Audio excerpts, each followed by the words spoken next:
Stonehenge, England's most mysterious ancient monument. On a site older than the pyramids of ancient Egypt, 85 massive stones, some weighing more than 40 tons, stand guard on a remote and windswept plain. Why is it here? What's it for? How was it built? The answers are lost in the mists of time. Myth links Stonehenge to England's mysterious Druids, Celtic priests said to have practiced ritual sacrifice. Now, naked science asks the question, who built Stonehenge? And unmasks the face of a man who may have helped build this astonishing ancient monument.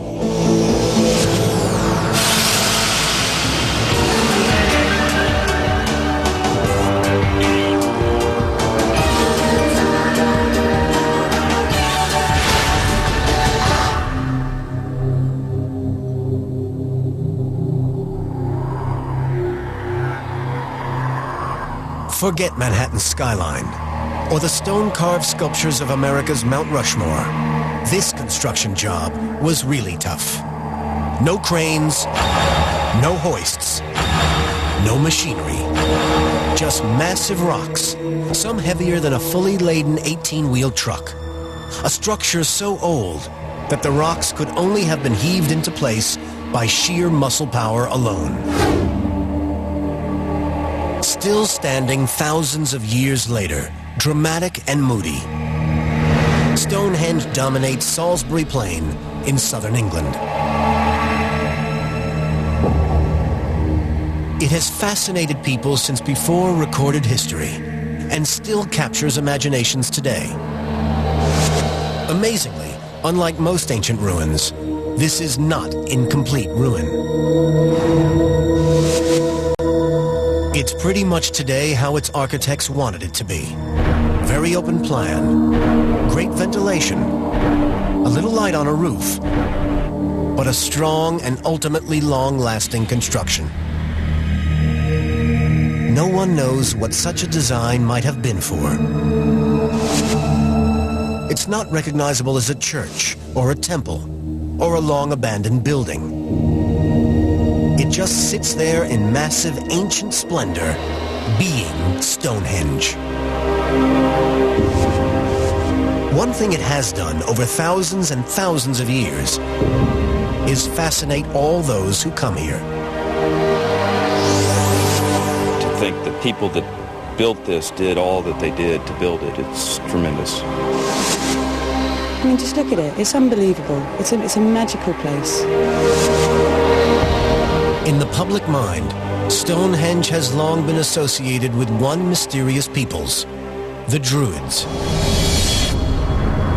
The Druids were known as wise men, teachers and religious priests for the Celtic peoples ruling much of northern Europe more than 2,000 years ago.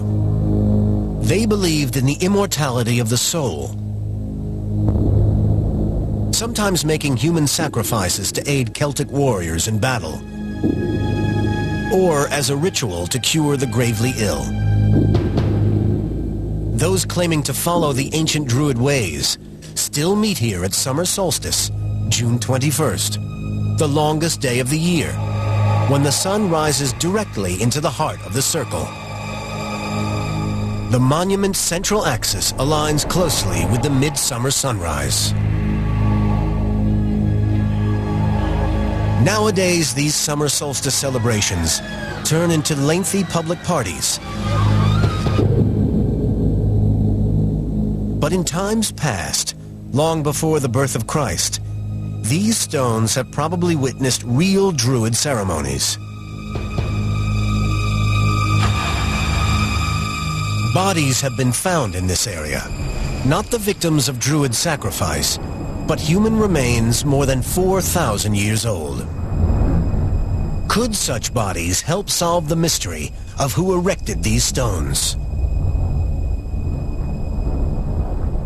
It is a structure that lies at the heart of an area of England, steeped in monuments to now long-forgotten pagan religions.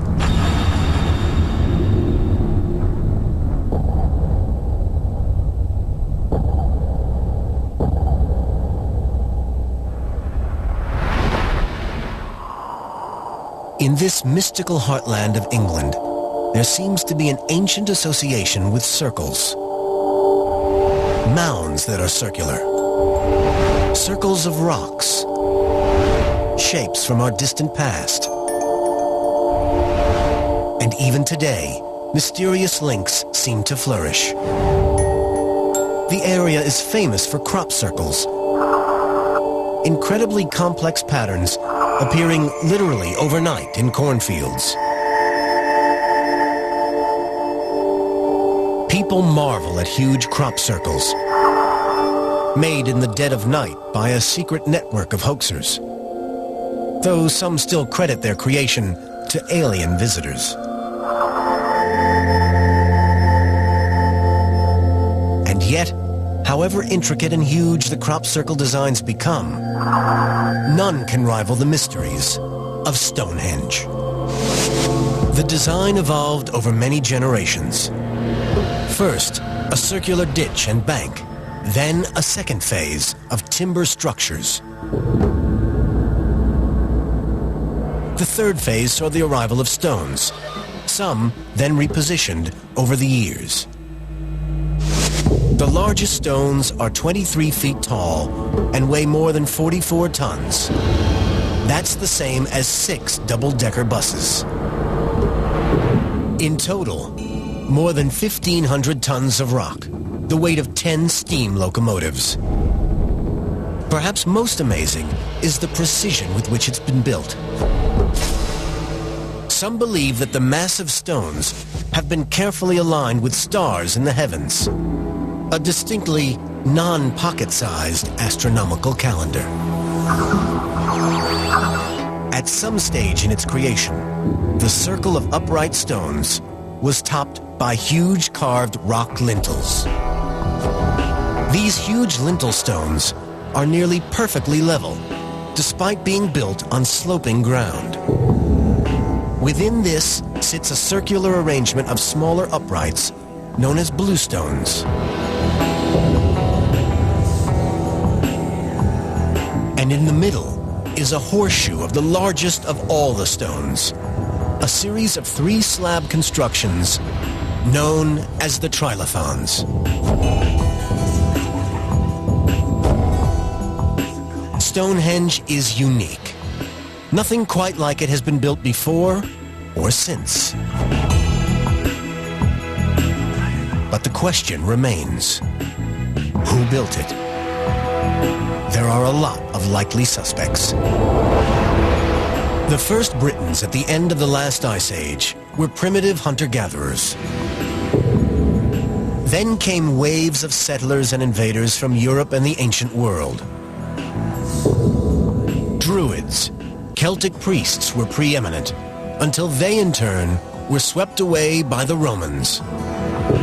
The empire-building civilization, who 2,000 years ago conquered most of the then-known world. Could any of these peoples be good candidates for the job of the Stonehenge design and construction crew? How can we decipher the available evidence to uncover who was really responsible? The answer? We need some exact dates to weed out the losers. Stonehenge does not give up its secrets easily. But there are clues to be found, if you know where to look, deep under the stones. Early archaeologists found antler horns, pottery, and even human remains in the area. Modern radiocarbon dating offers new and more accurate dates to work with.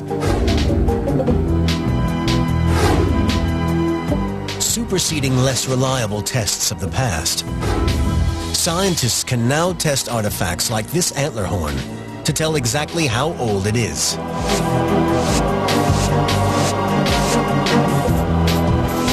And because it was buried directly underneath the stones, it tells us the most likely date when Stonehenge was built.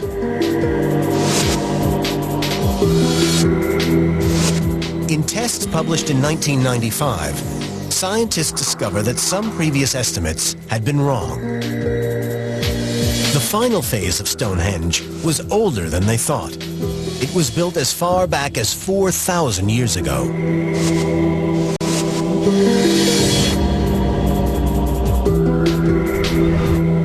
It's been stunning news for archaeologists such as Mike Pitts. The new radiocarbon dating of Stonehenge has had the biggest impact on our understanding of the monument since people first recognized it as something created by people many centuries ago. It is the first hard evidence of a date, and it knocks those Druids, who only came to Britain around 2,000 years ago, right out of contention. In fact, it eliminates many of our usual suspects. Our search for the builders of Stonehenge needs to travel much further back in time. It's certainly not a Roman building. It isn't the work of the Druids, nor those immigrant waves of settlers from all over Europe.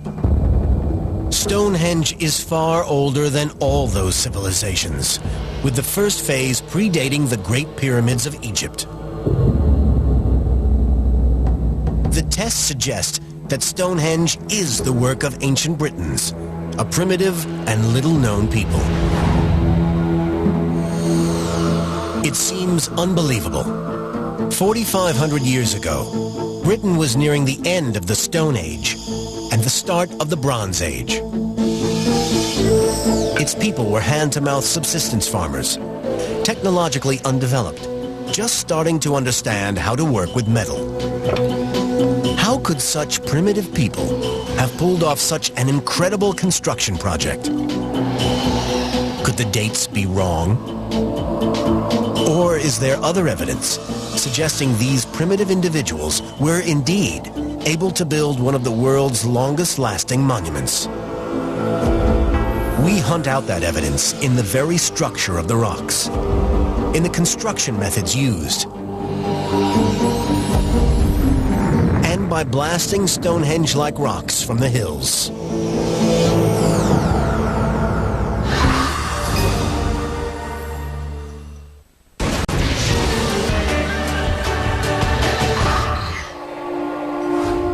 Examining Stonehenge, naked science has so far looked at ancient Druid rituals, mysterious crop circles, and the idea that a primitive ancient people could somehow have erected this astonishing monument. Could our Stonehenge builders possibly have been late Neolithic, early Bronze Age man? This was, by anyone's standards, a big construction job. The first problem any ancient builders faced was getting hold of the construction materials, the stones that make up Stonehenge. And that was far from easy. There are two types of stones at Stonehenge. The smaller ones are called the blue stones, believed to have been hauled to the site before the larger sarsen stones. But once the sarsen ring had been erected, the builders seemed to have had second thoughts. The smaller blue stones were repositioned over the years within it. No one knows why. And there is another puzzling question. Just where had all these stones come from? In one case, the answer is easy. Similar rocks to the large sarsen stones can be seen some 20 miles from Stonehenge. Using manpower to haul the rocks to the site would be tough, but not impossible. But the blue stones are a different matter. They're not from this neighborhood at all. In fact, even tracing their source isn't easy. The clues to where they originated can be found with the rock experts at the British Geological Survey.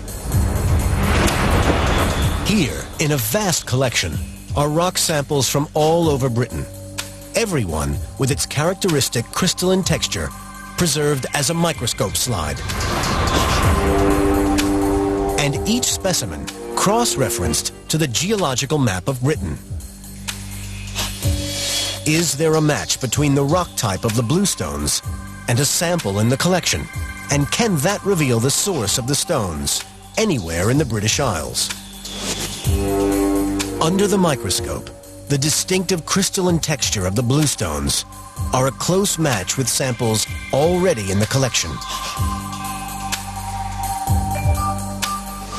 They can even be traced to one specific location, the Preseli mountain range in southwest Wales.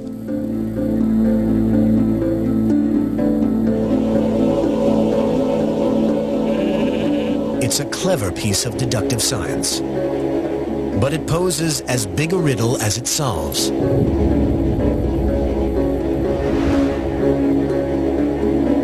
The Preseli Mountains are more than 200 miles away from Stonehenge. The journey kicks off in tough terrain, and then, just to make it tougher, involves crossing England's biggest tidal estuary.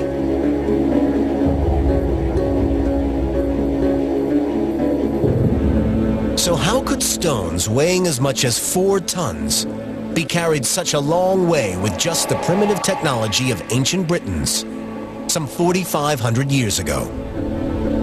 Perhaps one answer is they never were carried. Perhaps ancient Britons just found the stones lying around on Salisbury Plain, deposited there by a powerful force of nature. The movement of ice. England's Ice Age, when massive ice sheets spread down from the Arctic as far as southern England. Glaciers so powerful, they could easily sweep huge rocks across the landscape. Could such glaciers be responsible for shifting the bluestones? Naked Science visits the remote mountains of Wales to seek the answers. Local author and researcher Robin Heath is a man passionate about the mysteries of the Preseli Bluestones and ancient Britons. I get excited about coming up here because these are my ancestors, and this is the culture of Britain. Heath has been exploring here for the last 20 years, cataloging peculiarities about the stones, old artifacts which provide the latest clues for our investigation. Many of the stones here at Preseli have giant stone wedges stuck between them. Someone at some time has tried to prise them away from the rock face. And there is even more compelling evidence that these rocks have been shaped and worked on.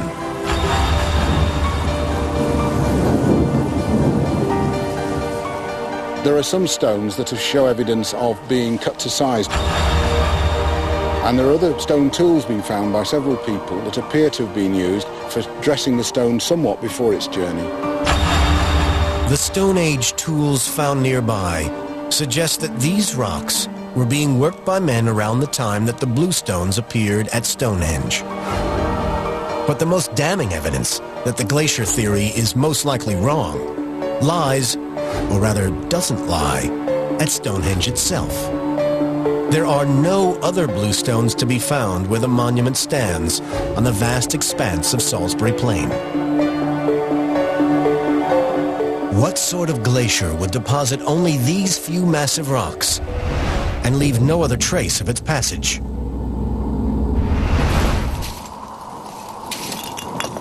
The probable conclusion?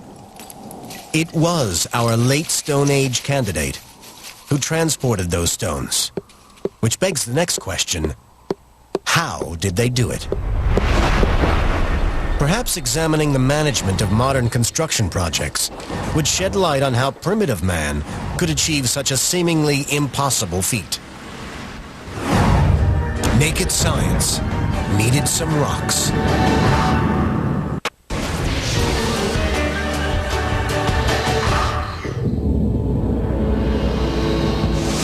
Naked Science is hot on the trail of the people who built Stonehenge. So far, we have learned of a newly confirmed date for the construction of the final phase of this fascinating World Heritage Site. A date which seems to prove that late Stone Age Britons must have built this incredible construction. And that these primitive people were somehow responsible for hauling some of the massive stones hundreds of miles across rough terrain and tidal estuaries. Can naked science help establish just how they achieved such a feat? We call in a professional, an undoubted expert in managing massive-scale construction projects. Someone with a passion for both construction engineering and ancient archaeology. A qualified engineer with an interest in Stonehenge, Rick Smales. I got interested in archaeology and ancient construction primarily based on my background in construction and my love of history. And I was always curious, like most folks are, well, how did they do that? Modern United States construction projects may be 4,000 years and an ocean away from Stonehenge. And the tools they use just couldn't be more different. But the basic principles bridge the centuries between them. Well, the first thing that we would look at is the actual site itself. Now, in a normal construction project, when the project is finished, we have as-built drawings that identify everything that was put into the project. In the case of Stonehenge, we obviously don't have the drawings, but we have the actual structure itself. Using Stonehenge's structure as a project blueprint, Smales works backwards to the basic steps required for such a construction task. Step 1. Get your construction materials to the building site.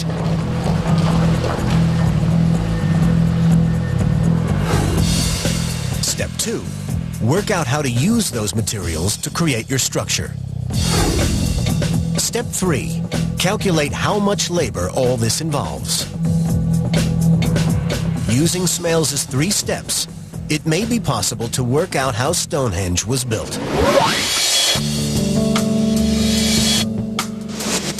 Our first step, getting the materials. The 40-ton sarsen stones are relatively easy. They are believed to have been brought to Stonehenge from a site about 20 miles away. How did ancient Britons move such massive weights? A decade ago, a team of engineers tried to solve this problem.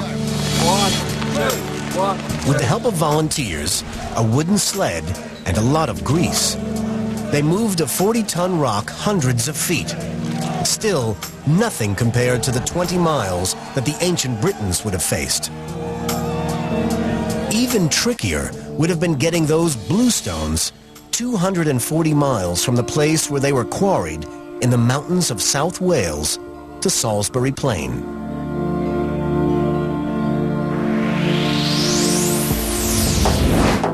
It's something that Robin Heath has a theory about. Well, as an engineer, you want to get the stones onto water quickly. In prehistoric times, if you could have got it down to the Cleddau River, 3 miles away, you've then got water most of the way to Stonehenge. Could Stone Age people possibly have had the technology to carry these 4-ton rocks over water? And can naked science devise a test to see if such a feat was truly possible? We need to build a boat, but what type? Archaeological evidence suggests that people from the Stonehenge era used a variety of different types of boats. The most common were log boats, a type of dugout canoe cut from an oak tree. Is it possible that these log boats could carry the sort of heavy stones required in the construction of Stonehenge? An unusual discovery at Shardlow Quarry near Nottingham, England in 1998 offers evidence that they could. When a flood washed away the mud from what appeared to be an old tree stump, something unusual appeared. Where a river had once been, emerged the remains of an ancient Bronze Age logboat. Even more interestingly, the boat was carrying an unexpected payload. more than half a ton of quarried rock. So, a logboat seems the logical choice for our rock-carrying demonstration. For that, we need a very large tree.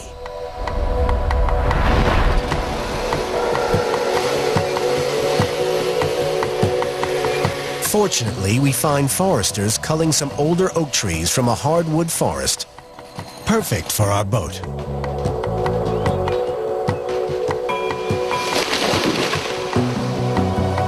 Now we have a log.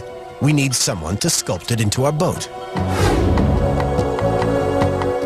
Not many people make ancient logboats for a living, but Naked Science tracks down ancient woodwork expert Damien Goodburn, who takes up the challenge. What we're setting out to do here, to make a vessel that will carry the stones with the maximum buoyancy and reasonable stability, is to take a pair of dugout boats and link them together with a simple platform of poles, and then the stone will be something like that. So that's our aim. The practicalities of it may be quite difficult, but that's what we reckon should work. With the right tools for the job and help from some friends, Goodburn thinks the boat can be ready in 2 weeks. What I have here is a very simple diagram of the boat we're trying to build. A very, very simple shape. The design is straightforward. The log will be hollowed out to form a wide, flat-bottom boat suitable for carrying heavy loads. These will carry the maximum possible cargo on the shallowest possible draft. So it seems to me this could be an ideal early Bronze Age barge for moving heavy weights, which is what we're about.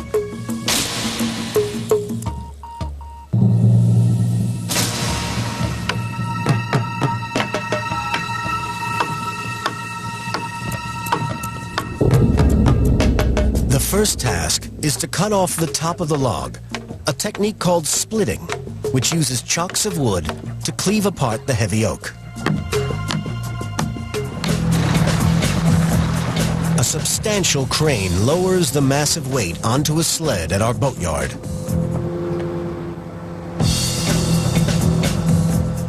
The team suddenly realizes what an immense task they have taken on.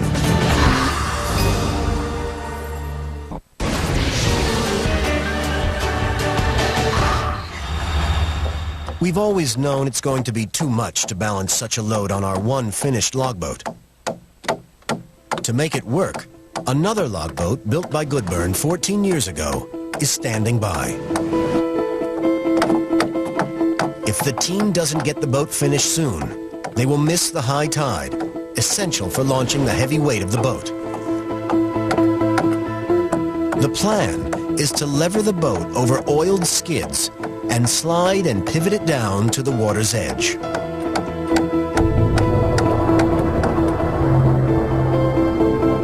It's a nice idea in theory, but in practice, it seems Goodburn may have underestimated the weight not just of the stone, but of the boat. 1, 2, 3. Eventually, with some extra effort, the log boat begins to gather some momentum. Keep pulling, that's it, stop. Right. But not for long. The team is worried about the jetty not holding up under the 1-ton weight of the boat. These are just fairly rotten 3x2s, and I'm not sure that's going to take a ton weight. Never had this trouble in the Bronze Age. Wasn't any sawn planking. 1, 2, 3. Are you pulling? No, we were pushing on these ropes. That's why they. That's why they stayed straight. Are you ready? Brushing aside the problems with the precarious jetty, Goodburn decides that one last push should be enough to launch the boat, and instructs our chainsaw operator to get in and row. Okay, hold the gun off. Nice one. It might not have been the most elegant of launches, but the log boat now safely floats in the water. But the team doesn't have time to waste. They still need to launch the other boat and lash the two together.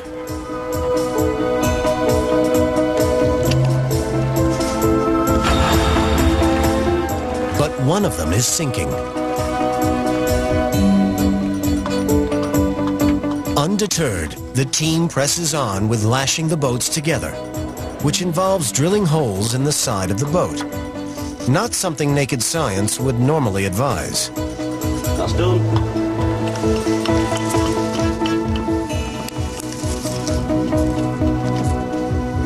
With the boat secured, the task of getting the stone on board begins in earnest. Could the combined technology of logboats and human power move a 4-ton stone across a tidal estuary? Or would the weight of the stone prove too much?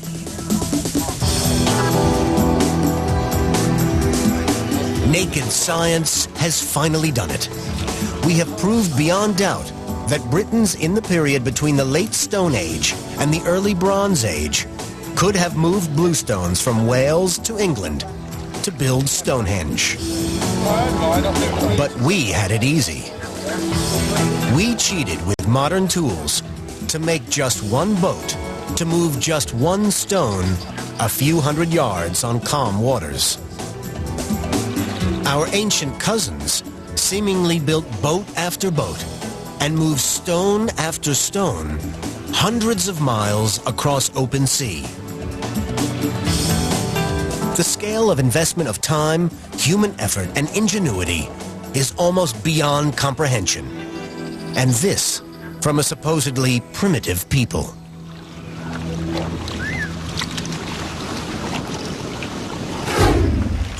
One, two, three. Once the stone arrived on the site, it still had to be raised. This is step 2 in Smales' guide on how to build Stonehenge. Back at the attempt 10 years ago, the team of engineers thought that this could be done most efficiently using a ramp to provide a pivot point.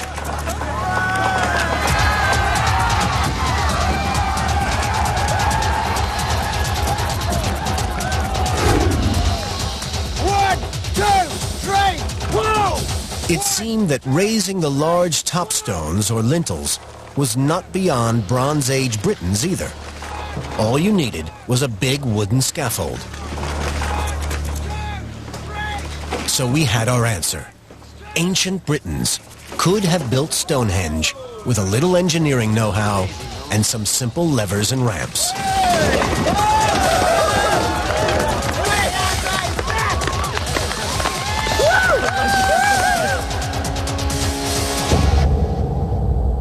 Armed with all the data, can Smales calculate just how many man-hours of labor it would have taken to carry out all of the work? We're looking at probably a peak workforce of maybe 300 people, taking on the short end, the quickest it could be built, maybe 2.5, 3 years, and using in the order of 1.5 million to 3 million labor hours. The work may have been spread out over generations, much like a medieval cathedral. But what could have possibly motivated them to undertake such a huge project?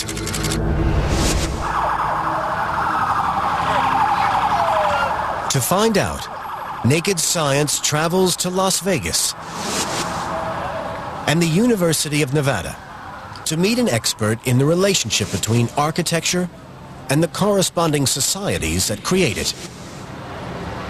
Dr. Ronald Smith. As you look at these places, they're reflections of us. They're reflections of a culture, the reflections of emotions that we express. They are, in fact, a study of us. Smith thinks that the way a building is built gives us information about the intentions of the people who built it. So analyzing Stonehenge's size, structure, and shape will help us understand why it was constructed.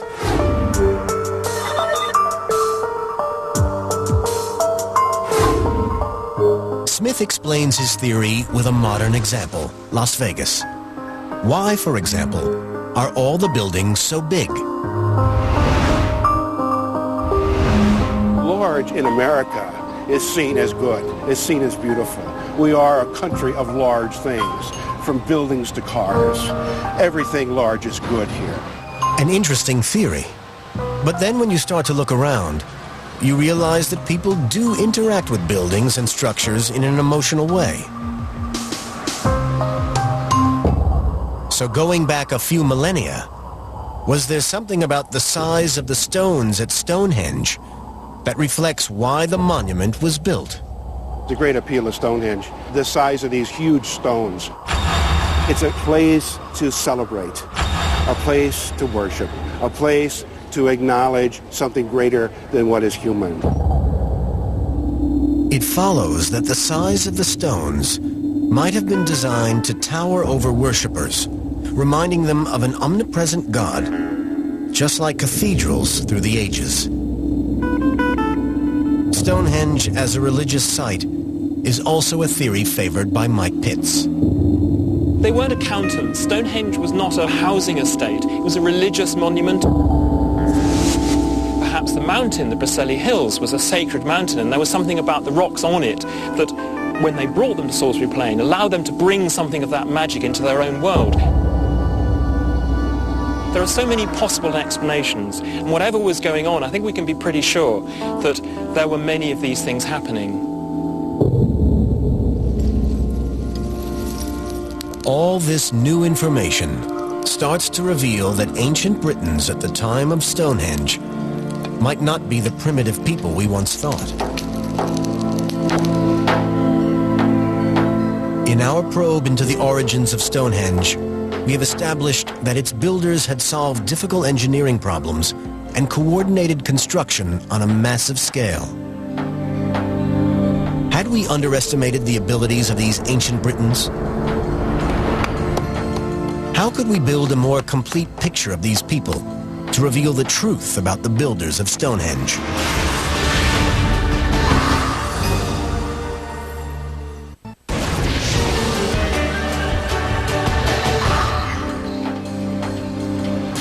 In April 2003, construction workers unearthed human remains at Boscombe Down, just 3 miles from Stonehenge. Flint arrowheads found with the bodies earned them the nickname the Boscombe Bowmen. Could they offer evidence about the people who were alive when Stonehenge was built?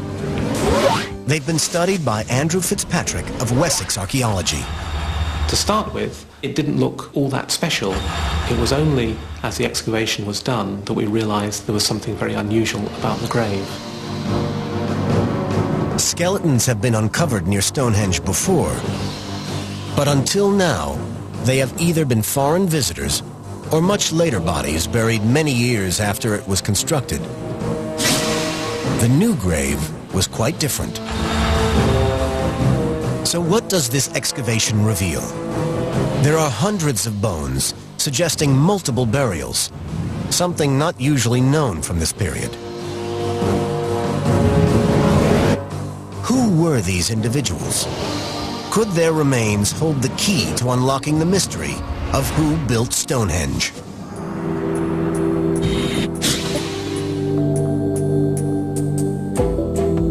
The next clues about this unusual burial come from Jackie McKinley.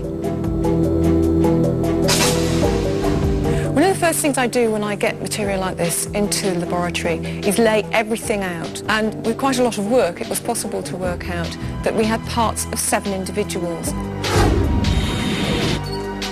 But why had they all been buried together?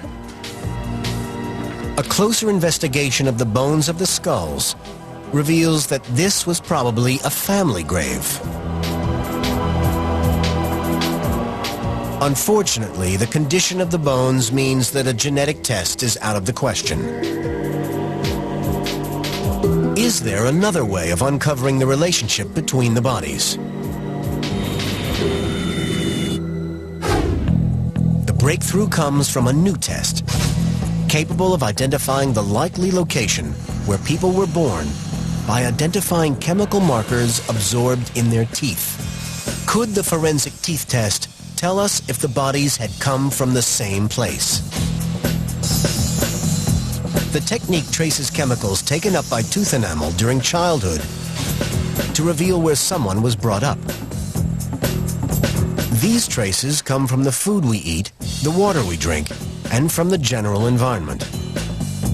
The teeth enamel is tested for 2 separate chemicals, levels of oxygen isotopes, and the isotopic level of the element strontium. Each reading is compared to a map of known levels of oxygen and strontium to reveal the locality that has left these telltale chemical fingerprints in the teeth.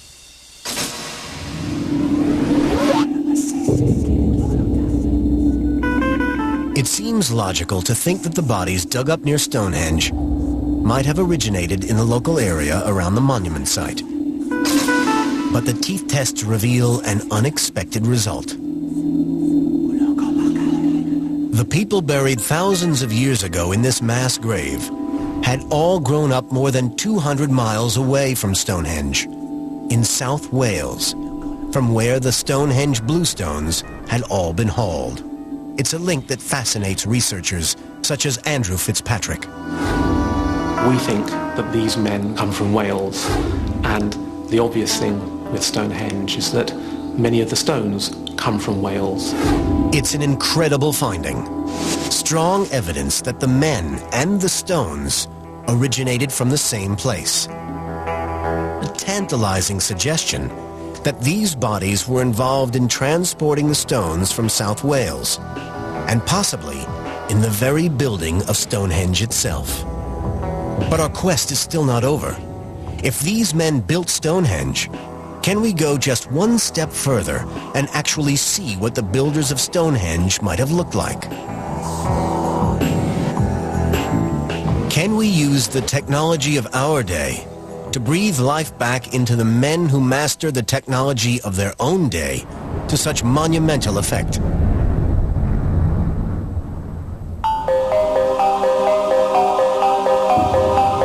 Taking the most complete skull, Naked Science conducts a unique experiment on a 4,300-year-old Stonehenge man. His bones are scanned into a computer, creating a three-dimensional image of all the skull fragments. And the computer calculates just how to rearrange the pieces of bone into an anatomically correct order.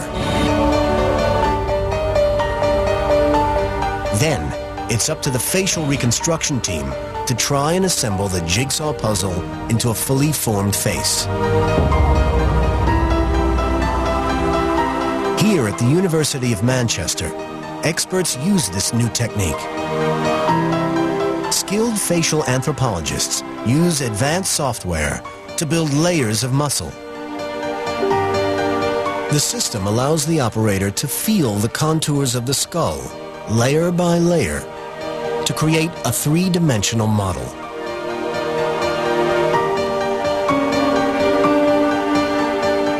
It takes many weeks of computer time, but finally, the mysterious and long-dead Welshman is ready to be revealed.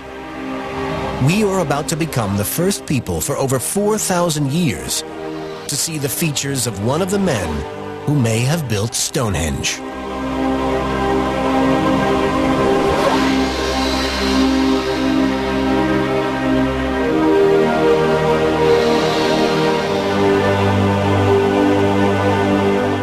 Our quest to uncover the builders of Stonehenge has taken Naked Science from England's Salisbury Plain to the mountains of Wales. We have proved how ancient Britons could have hauled vast slabs of rock miles across land and sailed them across water to construct the monument. Examination of ancient graves has given us a face and shed new light on the origins of the peoples who might have come from far and wide to build Stonehenge. What the new science is telling us is that people were moving about, not just within Britain, but clearly all over Europe.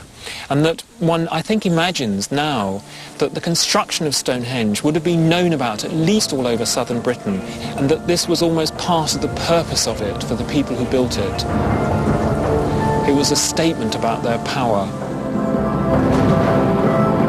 We still remain with an enduring mystery and nothing but many different theories as to why it was built.